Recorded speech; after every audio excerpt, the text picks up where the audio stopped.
Dilbar labiyo Loş taşıdavos Yavos Vandıyorsan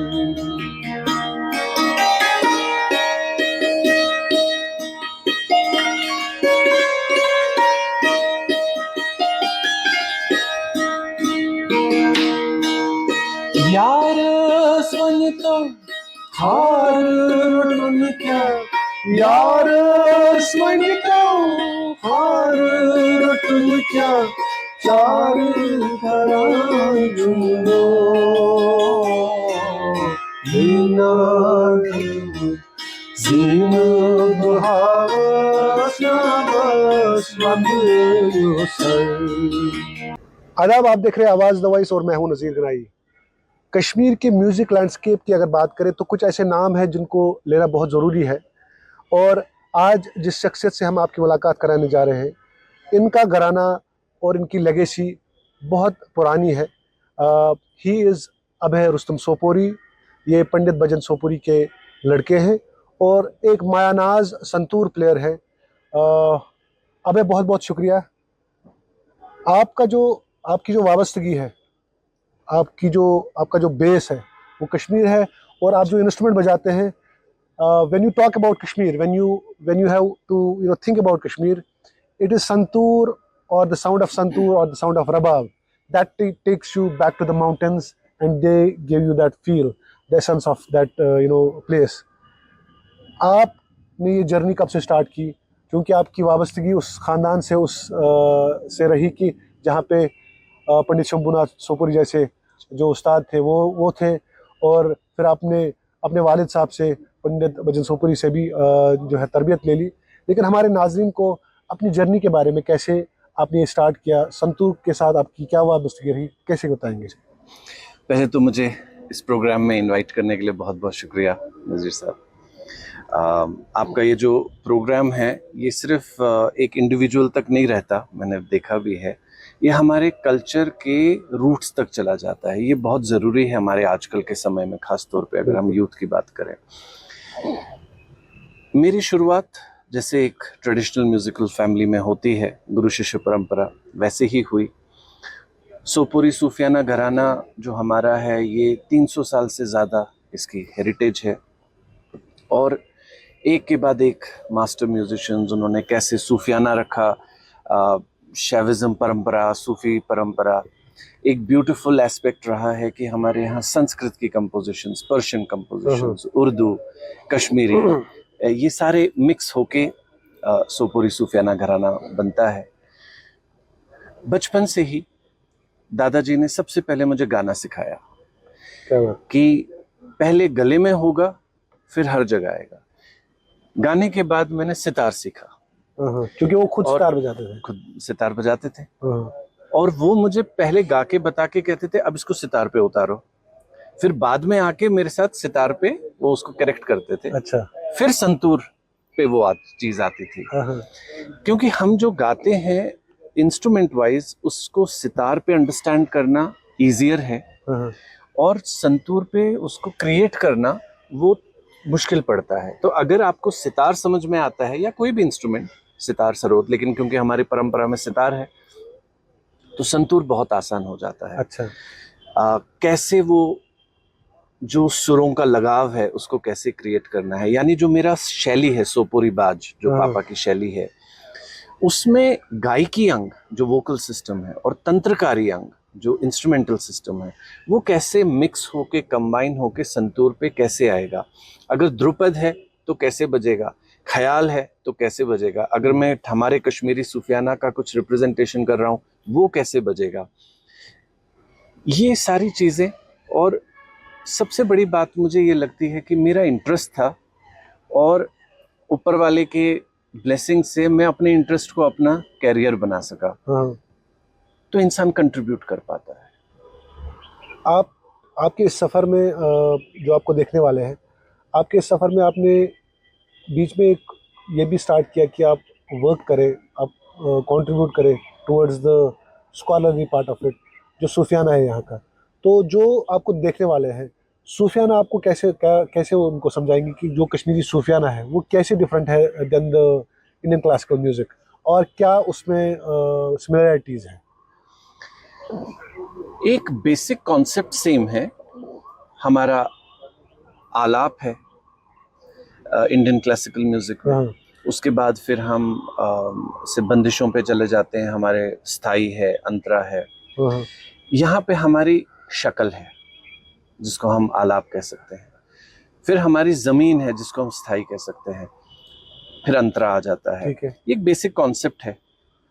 ताले मोर concept एक है, एक ही है। 16 मात्रे का, 12 मात्रे का। उसके बाद लय का काम कहीं कहीं एक जैसा मेल भी खाता है, इंटरप्रिटेशन अलग है। हाँ, उसके बाद जबान अलग है।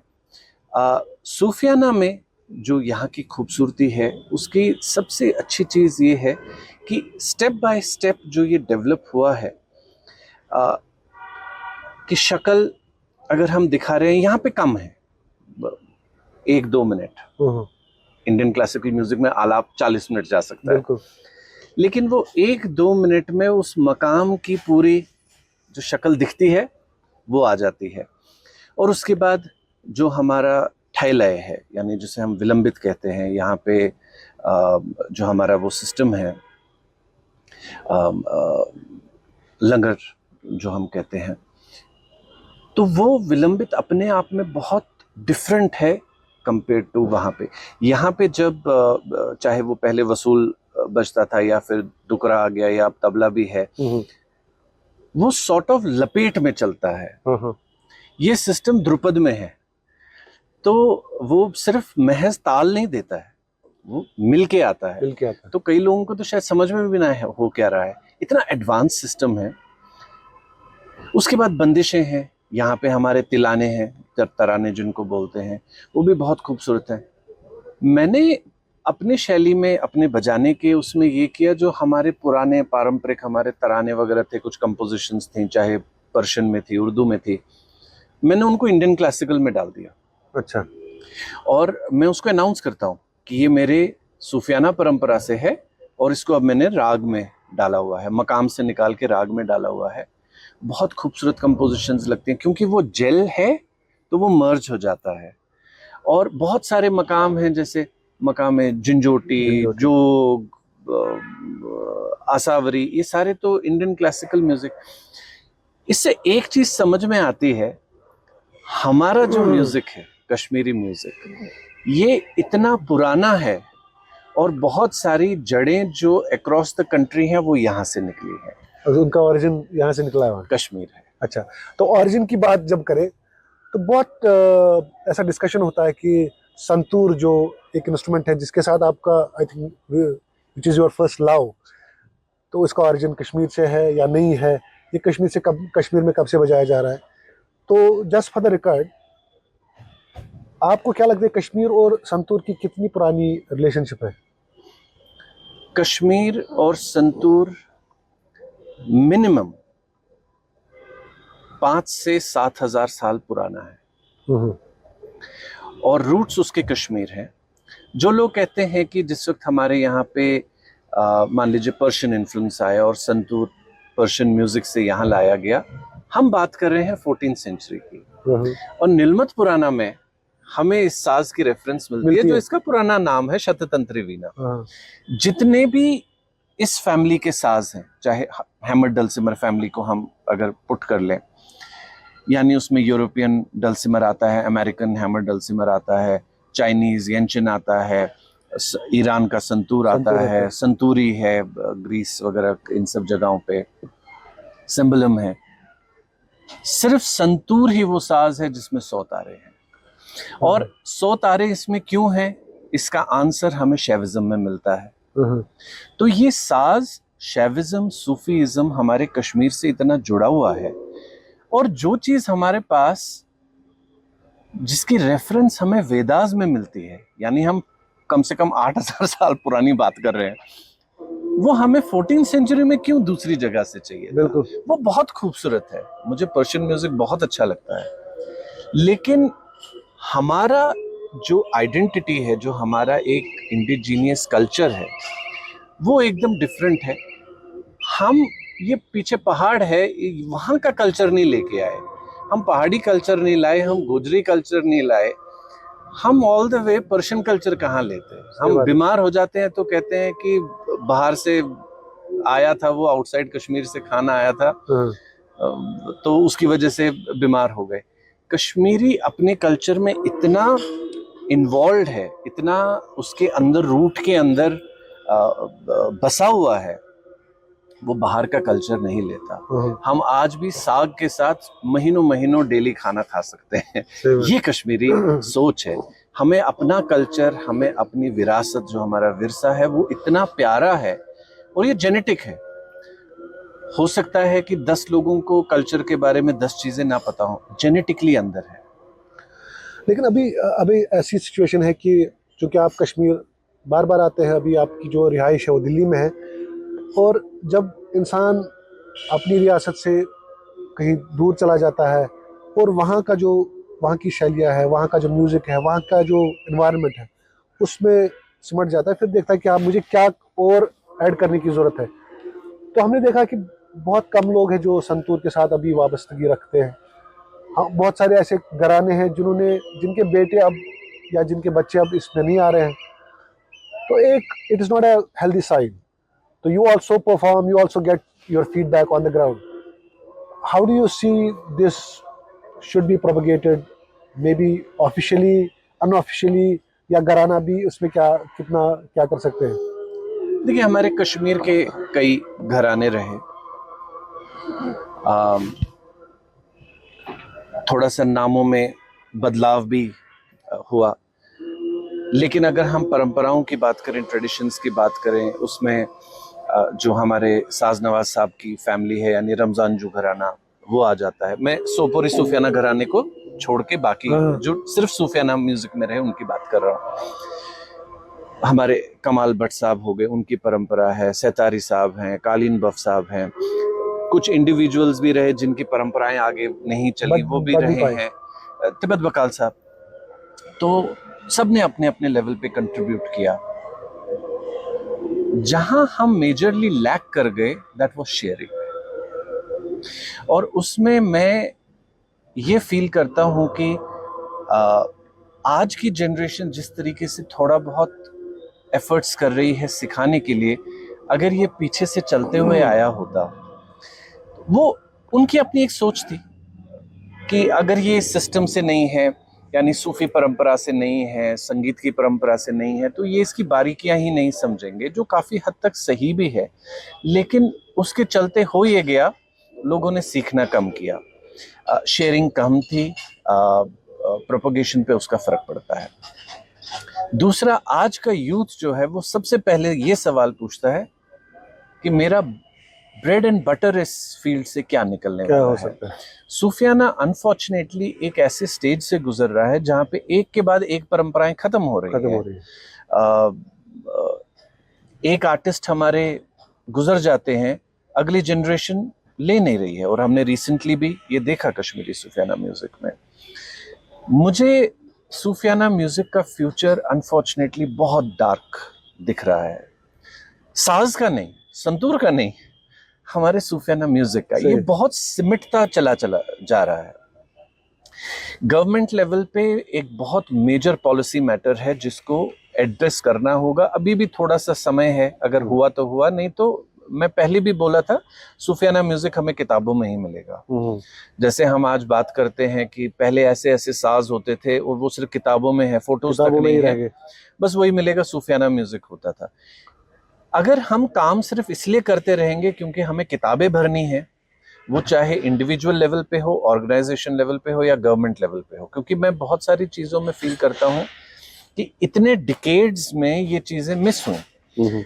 अब उस्ताद साज नवाज साहब के गुजरने से पहले उनको जो हमें आर्काइव्स करना चाहिए था, डॉक्यूमेंटेशन करनी चाहिए थी, हम बहुत हद तक मिस कर गए। अब मैं उसमें कुछ एफर्ट्स अपने लेवल पे तो सर्टेनली कर ही रहा हूँ, और बहुत सारी चीज़ों को मैं करूँगा, लेकिन जो खजाना मिस हो गया वो मिस हो गया। इतने सारे मकाम, अनगिनत मकाम हमारे, उनमें से आज जो बजा रहे हैं वो कितने, शायद 25 से 30 मकाम होंगे। तो बहुत सारे मकाम्स तो हम ऑलरेडी लूज कर गए। अब ये बहुत बड़ा एक झटका है हमारे हजारों साल पुराने कल्चर को। सही बात है।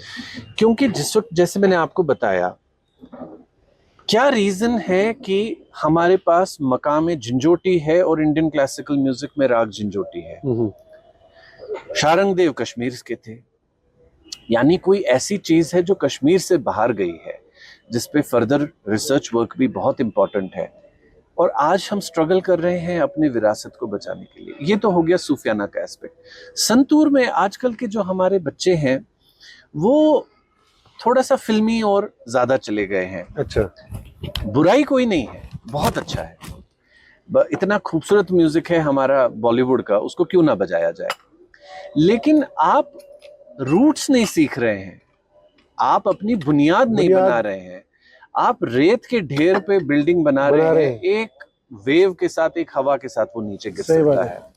तो बच्चों को चाहिए वो सीखे। ले लीजिए। शुक्रिया। बच्चों को चाहिए ढंग से सीखें जो कश्मीर में है, क्योंकि बाहर के बच्चे बहुत अच्छे से सीख रहे हैं। पापा के डिसाइपल्स जो अब मुझसे सीख रहे हैं, जो नए डिसाइपल्स अभी आए हैं, चाइना में एक बहुत अच्छा संतूर प्ले कर रही है। वहाँ पे वो डलसिमर प्लेयर भी है और संतूर बहुत अच्छा बजा रही है। अभी जब हमने 22 जून को, जो पापा का बर्थडे पड़ता है, उसे वर्ल्ड संतूर डे डिक्लेयर किया, तो उसमें उसने परफॉर्म किया। लोगों ने इतना अप्रिशिएट किया। एक स्टूडेंट है, वो अर्जेंटीना में है, वो बहुत अच्छा बजा रहा है। दिल्ली में बहुत सारे, इंडिया में है, उड़ीसा में है, दिल्ली में है,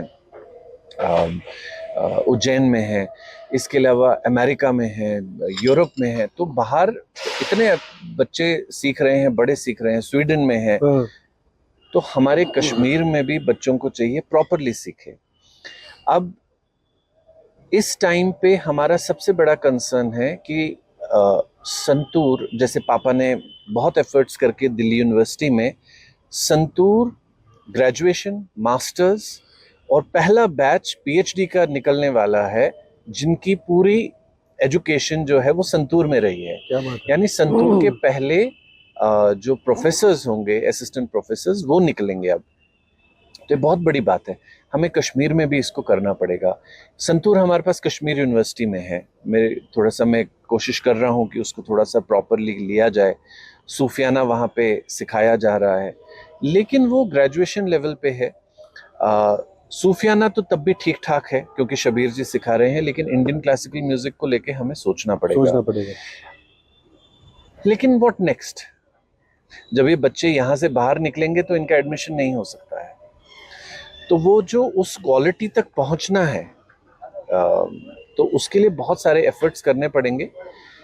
मुझे खुशी इस चीज़ की है कि एडमिनिस्ट्रेशन में इस टाइम पे कुछ लोग हैं जो इस चीज़ को समझ रहे हैं, थोड़े सेंसिटिव हैं, तो ये चीज़ें हो पा रही हैं। जैसे अभी MAM कॉलेज में, मौलाना आज़ाद मेडिकल कॉलेज, वुमेंस कॉलेज में, MA रोड पे, वहाँ पे मास्टर्स फाइनली इंट्रोड्यूस हुआ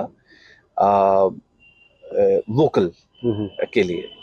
अब ये बहुत लंबी जर्नी है। कहाँ दादाजी ने 1950 के आसपास यहाँ पे म्यूजिक शुरू करवाया था, फिर धीरे धीरे फिर उन्होंने बीच में कालीन बफ साहब को वहाँ पे रखवाया, और वो वहाँ पे लड़कियां सीख रही थी। जो पहली बार हुआ कि लड़कियां इस तरीके से प्रॉपरली सीख रही थी। हमें इस तरीके के वर्क्स को लागू करना है ताकि बच्चे सीखें।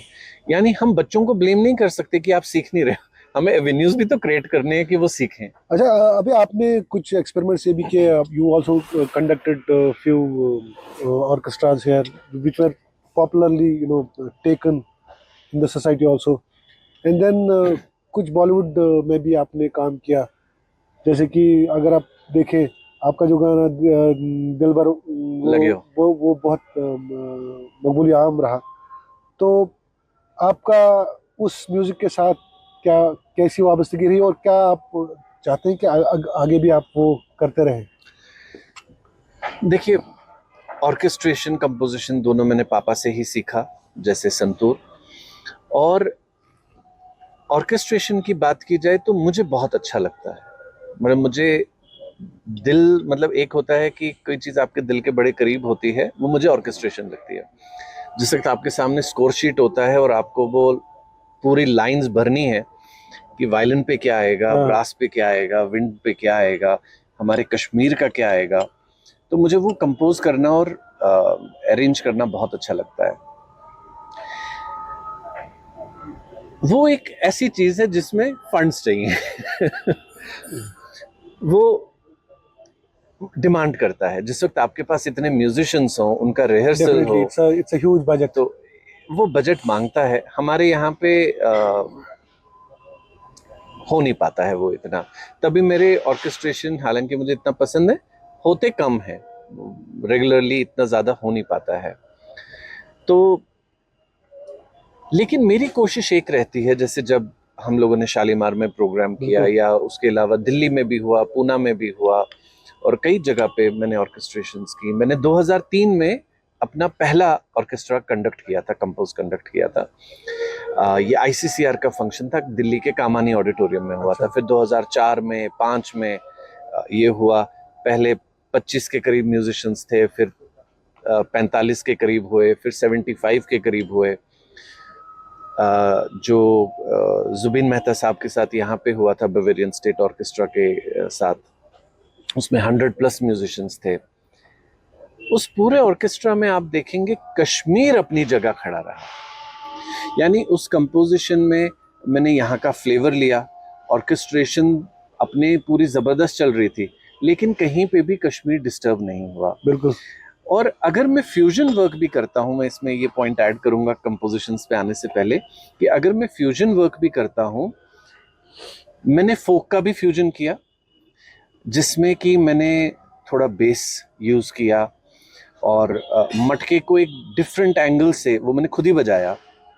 हाफिज साहब की रिकॉर्डिंग थी, और ये सारेगामा और सामापा के कोलैबोरेशन में रिकॉर्ड हुआ था, 2005 में शायद हुआ था। बहुत हल्का सा एक उसमें मॉडर्न एलिमेंट मैंने डाला था कि फोक डिस्टर्ब ना हो, उसका रूट डिस्टर्ब ना हो। सबको बहुत अच्छा लगा, with the grace of God. मैंने सूफियाना में भी फ्यूजन किया, और जिस टाइम पे तिब्बत बकाल साहब का ग्रैंडसन पापा से सीख रहा था, तो मैंने उनकी कुछ रिकॉर्डिंग्स मंगवाई, और उनको थोड़ा क्लीन वगैरह करने के बाद मैंने उसमें हल्का सा एक्सपेरिमेंटेशन किया, और सबको अच्छा लगा। यानी जिस टाइम पे कोई आपको रोकता नहीं है मॉडर्न स्टफ करने से, लेकिन अगर आप अपने रूट्स को डिस्टर्ब करें तो ऑब्जेक्शंस होती हैं। मैंने क्लासिकल म्यूजिक में जब फ्यूजन किया, तो मेरे दादाजी ट्रेडिशनलिस्ट, तो मैंने जो हमारे उस टाइम पे कुछ बुजुर्ग म्यूजिशियंस थे उनको सुनाया, जैसे डागर साहब, असद अली खान साहब, और विदुषी शन्नु खुराना जी, मेरे ग्रैंडफादर। तो सब ने कहा इतना चलेगा। यानी उनको लगा कि ठीक है, यूथ को अच्छा लग रहा है, तो क्यों नहीं, डिस्टर्ब नहीं होना चाहिए। मैं अपनी कंपोजिशंस में, बॉलीवुड में भी यही मैंने किया है। फॉर्चुनेटली मुझे कश्मीर ओरिएंटेड प्रोजेक्ट्स काफ़ी मिले। जब मैंने शिकारा किया, तो मुझे विदु विनोद चोपड़ा जी ने खुली छूट दी कि मैं कश्मीर को जितना एक्सप्लोर करना चाहूँ कर सकता हूँ। तो पीछे पूरा ऑर्केस्ट्रा चल रहा है, लेकिन अगर दिलबर लगियों को आप देखेंगे कि वो तो पूरा कश्मीर कहाँ हिल रहा है, उसमें बिल्कुल नहीं हिल रहा, वो कश्मीरी है वो। सही बात। तो मेरी कोशिश यही रहती है कि जो भी काम हम करें। मुनीर साहब ने बहुत उम्दा गाया है। मुनीर साहब का मास्टरपीस है वो। सही बात है। वो उन्होंने इतना अच्छा गाया है कि जो आपने बताया। And interestingly, how used रबाब very beautifully. जी, रबाब उसमें हमारे अब रहे नहीं, उनको जन्नत नसीब हो, मजीद साहब, उन्होंने वो बजाया। ऐसा रबाब वही बजा सकते थे, और वो जब भी कोई ऐसा पीस बजाते थे, तो उसके बाद जब वो ओके हो जाता था, तो उनका होता था, मुझे बताते हुए कि आपके दादाजी का डिसाइपल हूँ। देखिए, उन्होंने क्लासिकल सीखा था, ये बहुत मैटर करता है। और आप उस चीज को बेखूबी समझते हैं कि जिस वक्त आप रूट्स में चीजों को सीखते हैं, तो फिर आपका नजरिया बदल जाता है। It becomes easy for you to communicate with your instrument. I think that is more important. Instrument की बात होती है और आपकी ऑर्केस्ट्रेशन की बात होती है, I think this is the time for all of us to listen to you on santoor. थोड़ा बहुत बिल्कुल, बहुत बहुत शुक्रिया।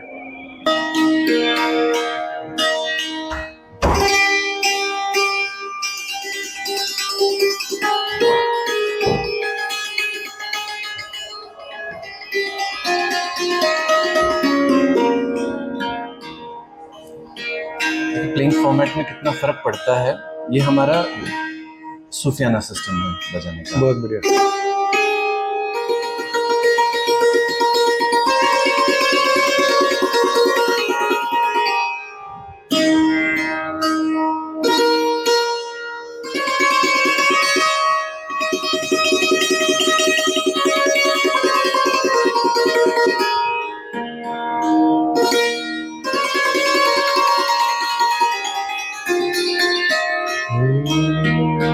अभी हम जैसे दिलबर लगियों की बात कर रहे थे, ये बशीर आरिफ साहब का लिखा हुआ है।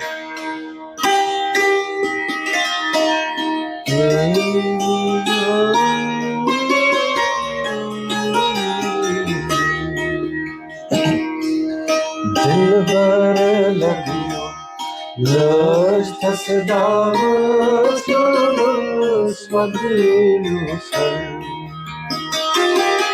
तार तरुण छुम लोल दरिया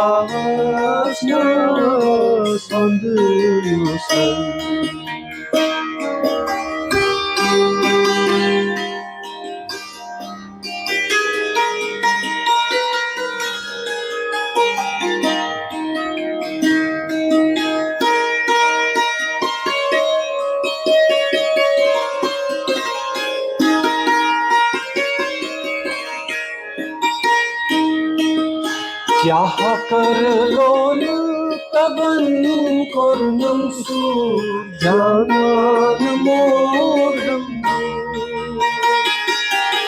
क्या कर लोल तबन करनम सु जानन मोरम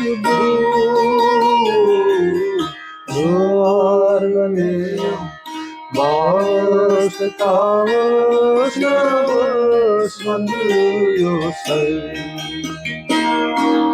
dilbar lagiyo lash tas dawas nawas mandu sar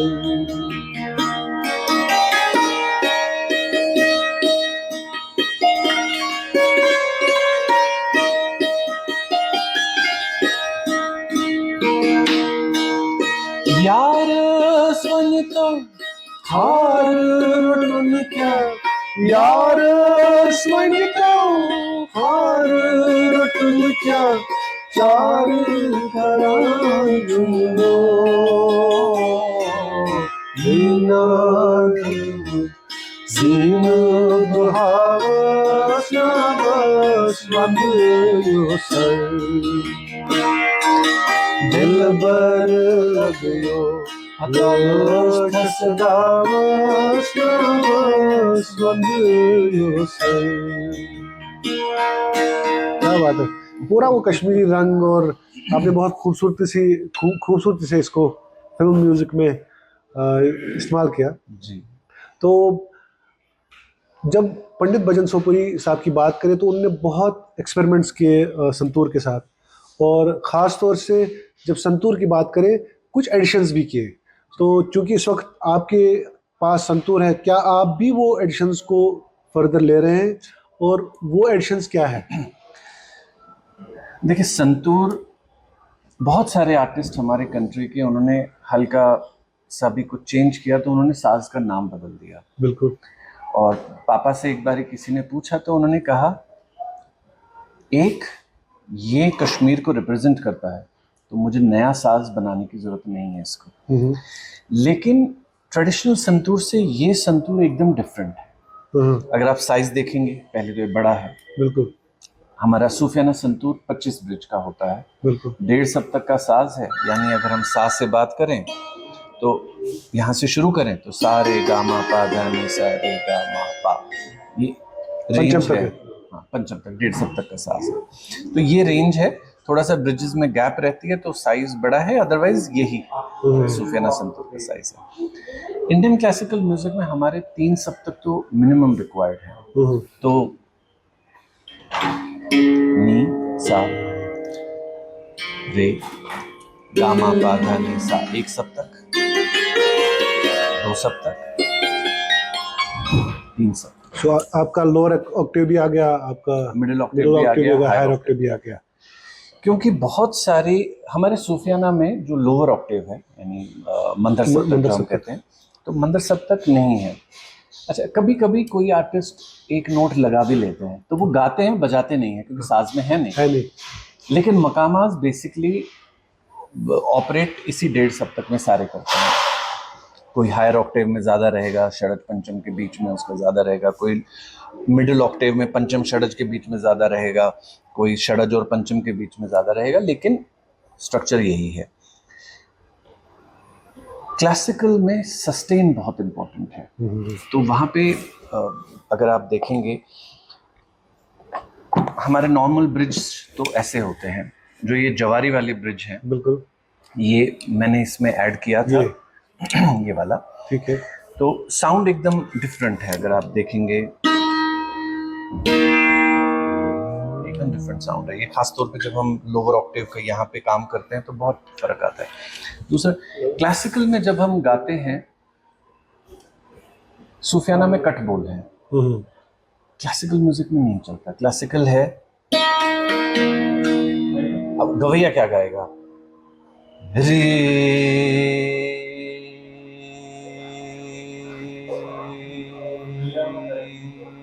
जितना भी सांस के हिसाब से लेना चाहें, ये तो खत्म हो गया।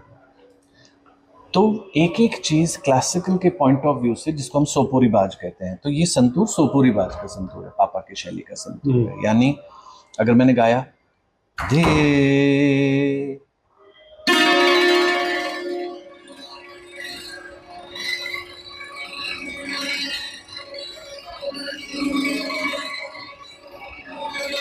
अब जितना मुझे गाने के हिसाब से चाहिए होगा,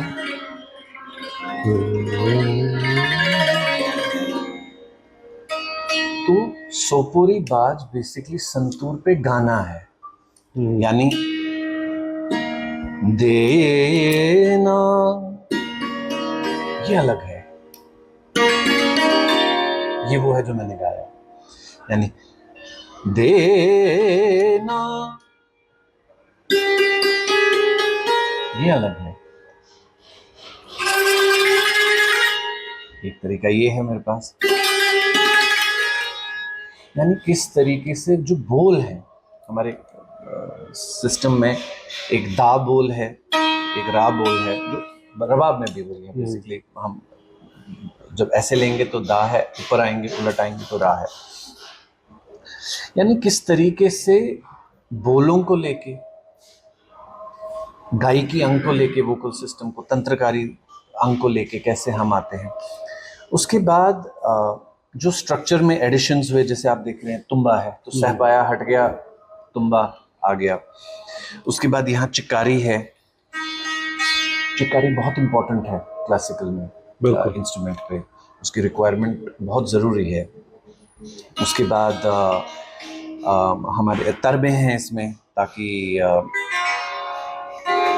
वो सिंपैथेटिक साउंड जो है वो आए। उसके बाद एक और चीज़ है जो हम मींड का काम कहते हैं, तो वो पापा ने ऐसा खूबसूरत बिल्ड किया कि कोई भी गाने की चीज ऐसी नहीं है जो संतूर पे रिक्रिएट नहीं की जा सकती।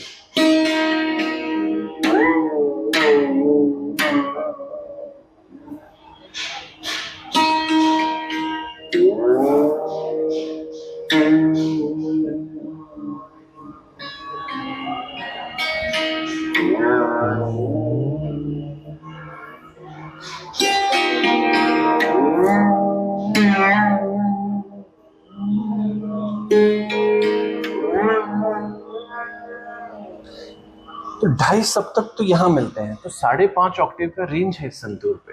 क्या बात। तो ऐसी बहुत सारी चीजें। फिर उसके बाद ये तो टेक्निकल साइड हो गया कि हम गमक कैसे लाएंगे, ग्लाइड्स कैसे क्रिएट हुआ, जमजमा कैसे आएगा, कृंतन का काम है मान लीजिए।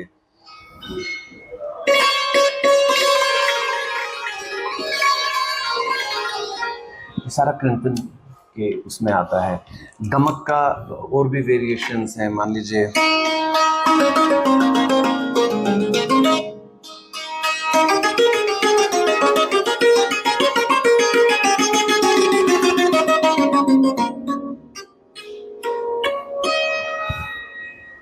एक एक चीज को कैसे बिल्ड कर करके ये जो सोपोरी बाज का संतूर है, यानी सितार की अंग की चीजें आपको दिखेंगी, सरोद के अंग की चीजें इसमें दिखेंगी, और अपनी इसकी खूबसूरती तो है ही है। फिर गतें, बंदिशें, अलग अलग किस्म की गतें। तो अभी जो सोपोरी बाज जो है, तो जो संतूर है, it's a complete package of Indian classical instrument, जहाँ पे आपको हर एक चीज़, आप चाहे गायकी अंग है, हर एक अंग इसमें आप ला आपको सकते हैं। हर अंग मिलेगा और इसमें आपको सूफियाना अंग भी मिलेगा। सूफियाना अंग भी। तो कातिस डल उस एज अ ट्रिब्यूट है कि पन्निस वालिद सबर जो आपके उस्ताद भी हैं, तो उनको आप एज अ ट्रिब्यूट कर सकते हैं।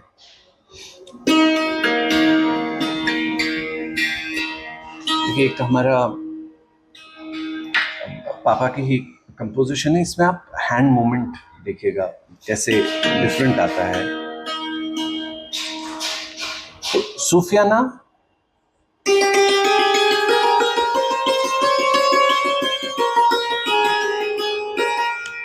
इस तर्ज में ये आगे चलता है, लेकिन दारा यानी दारा, दिड़गा, धीर, ये जो बोल हैं हमारे क्लासिकल के, ये कैसे इसमें आते हैं। गत का एक रंग आपको दिखाता हूँ।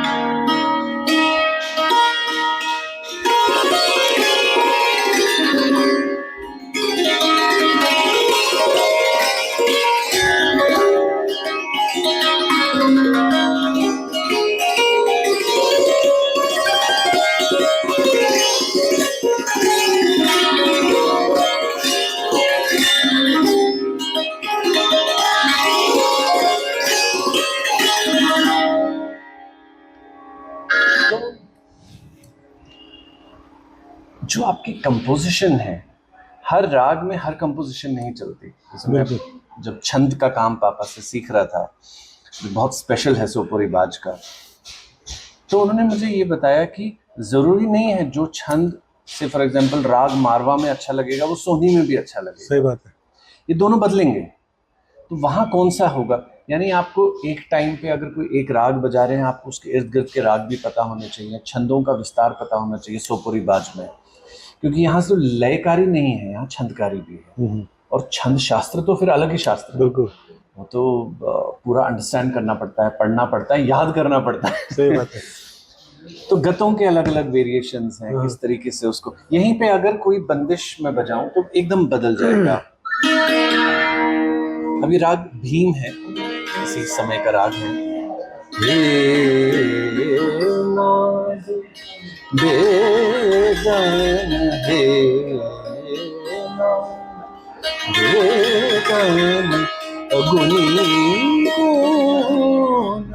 आयो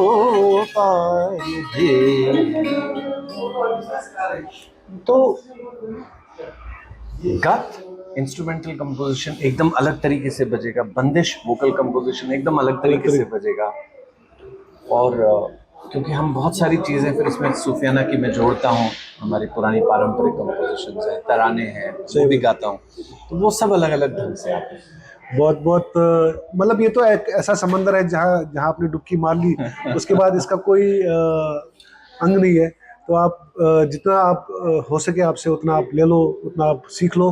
तो Abhay has been doing a lot of work as far as the promotion of Santoor, promotion of Kashmiri music is concerned. He has done a remarkable work as far as this landscape is concerned. Abhay, बहुत बहुत शुक्रिया, आपने हमें time दिया और संतूर के बारे में ख़ास तौर से एक स्कॉलरली पर्सपेक्टिव दिया। मुझे लगता है कि जितने भी लोग, जितने भी संतूर को सीखने वाले होंगे, जिनको इसके साथ एक अलग इंटरेस्ट होगा सीखने के लिए, I think this is going to be a master class for them. बहुत बहुत शुक्रिया, थैंक यू सो मच।